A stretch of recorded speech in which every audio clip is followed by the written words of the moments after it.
Advanced foam rolling.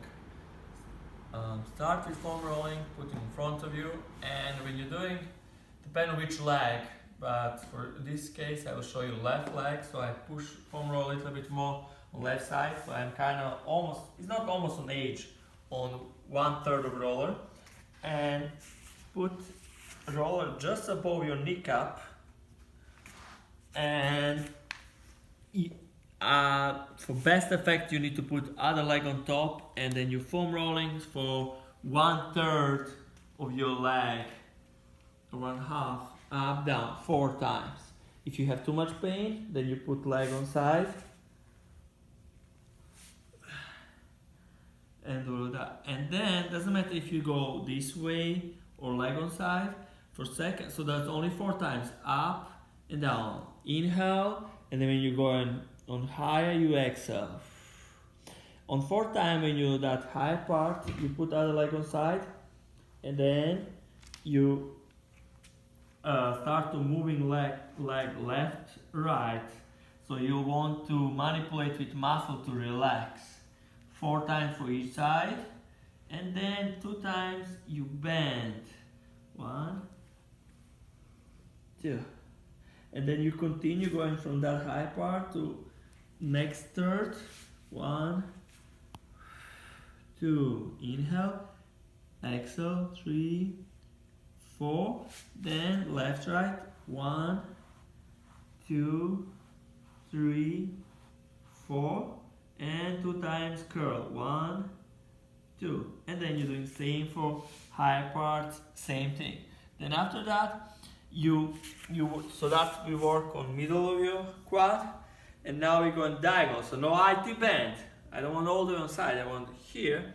So I need to lay down on same, but now you start because you finish all the way up.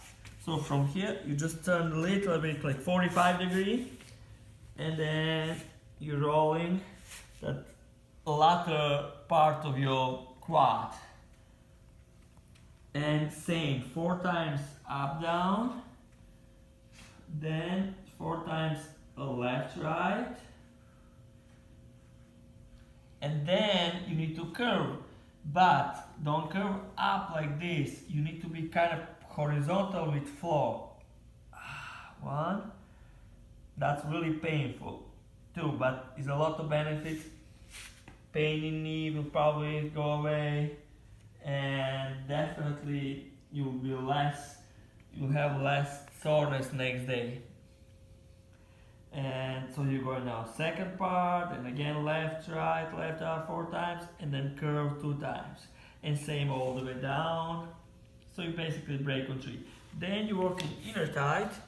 So put this foam roller on left like that, diagonal up, and bend your knee, kind of bend, it's not full bend, it's not straight, and you're working just you'll see that is top of your quad or lower parts of your quad close to kneecap and on side, and this time you go in same forward, up, down, 4 times, and then left, right 4 times, and all this you can do with hip on floor or with hips up. So when you put hips up, you lift up, you may basically make more pressure so you can feel more. At the same time, you're working for your core. It's very good core exercise. So you're doing 4 times up, down, 4 times left, right, and then 2 times bend, and then you continue. Next third of your quad, inner tight, left, right, curve, and then all the way to your groin, and then in groin area you're going up, down, and then bend. That was advanced foam rolling for lower part.